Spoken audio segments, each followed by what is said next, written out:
ኪራና ጽናት ለኪራ አባት እውነቱን ነገሩት። የኪራ አባት ድንገት መጥቶ ጽናትና ኪራን አስደነገጣቸው። ምን እነሱም ብቻ እኔም ደንግጫለሁ።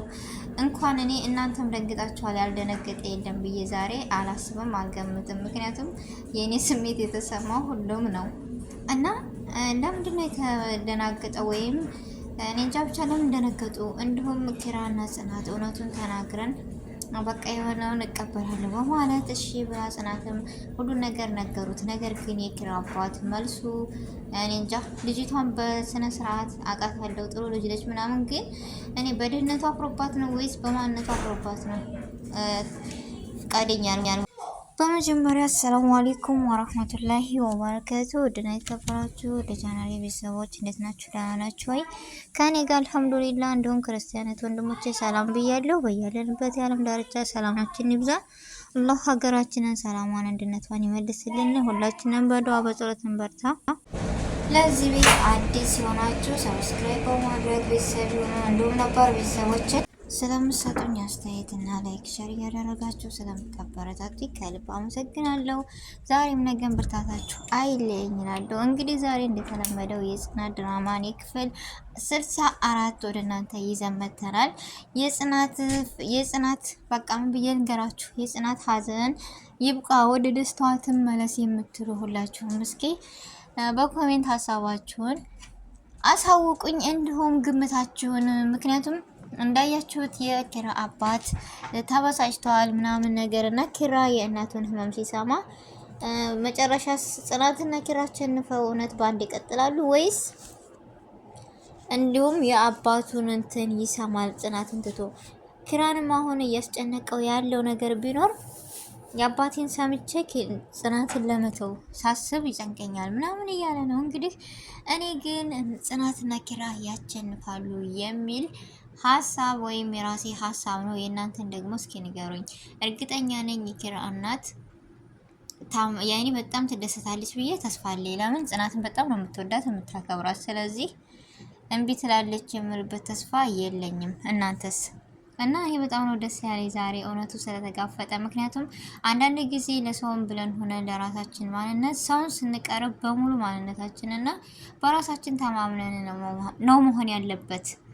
ምክንያቱም አንድ የተደበቀ ነገር መጨረሻው አያምርም። ለሰው ግልጽነት ግን ሁሉ ነገር።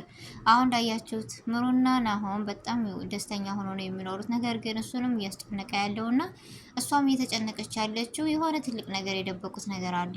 እናቱ እንዳወያቸዋ ታውቃለች ምናምን፣ ነገር ግን ደስ ብሏታል በሆነ ነገር። አሁን መጨረሻ ላይ ይህን ያሉበት ሁኔታ እናቱ እውነቱን ስትናገር ወይም ናሆም እንደዚህ ሲያስጨንቁት ከዕለታት አንድ ቀን እውነቱ ይጋፈጣል። ምክንያቱም እንደ ጽናት ስንቱን ነገሮች እየደበቀች እዚህ ደርሳለች እና መጨረሻ ላይ ግን እሷም እሱም ከተጎዱ በኋላ ትናገራለች። ይሄ ነገር ግን ተገቢና ትክክል አይደለም ብዬ እንደራሴ እወስዳለሁ።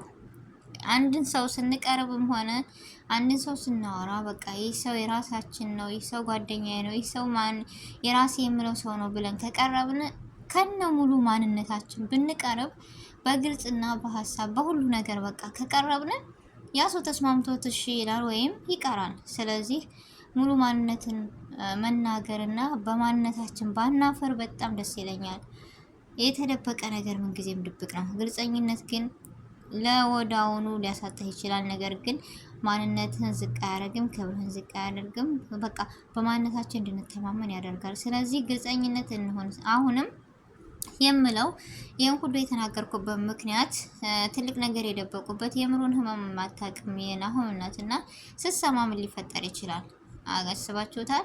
እንዲሁስ ኪራና ጽናት እስከዛሬ የደበቁትን ሁሉ ነገር ዛሬ ለአባቱ ነገሩት። ቀደም ብሎ የዛን ሰዓት ቃል ስገባ እሷ ብትነግረው ግን እውነቱን ተቀብሎ እኔ እንጃ በደስታ ይቀበላታል ብዬ ተስፋ ነበረኝ። አሁን ላይ ግን ረፍዷል። እንዳያችሁት ጥሩ ልጅ ነበረች ምናምን፣ ግን በቃ ምንድነው ያሳፈረው ነገር አለ። እምነቱን እንዳይቀበል ያደረገው ነገር አለ። የኪራ አባት ስለምን ሰራተኛ ስለሆነች ነው ወይስ ምንድን ነው አልገባኝም። ብቻ ከዚህ ላይ የናሆም እናት ምሩን ወዳታለች። ሰኒ ደግሞ በጣም ምርጥና የምታከብራቸው ጓደኛቸው ናት። እኔ እንጃ ለነሱ የምትጨነቅ ግን በቃ ደስ ሲል አንዳንድ ጊዜ በመካከላችሁ ጥሩ ጓደኛ ወይም ጥሩ ሰው ጋር ስትገጥሙ የአንደኛቸውን ጭንቀት አንደኛቸው የሚፈቱ የሚያስቀኑ ናቸው። ከምር አለ አይደለም። አሁንም እርግጠኛ ነኝ የጽናትንና የኪራን ችግር ምሩ እንዲሁም ናሆም ሀሴት ነው ይፈቱታል ብዬ ተስፋ አለኝ። ምክንያቱም አንደኛቸው ለአንደኛቸው በቃ የበረቱና አንደኛቸው ለአንደኛቸው የሆኑ ናቸው። በጣም ነው ደስ የሚሉት።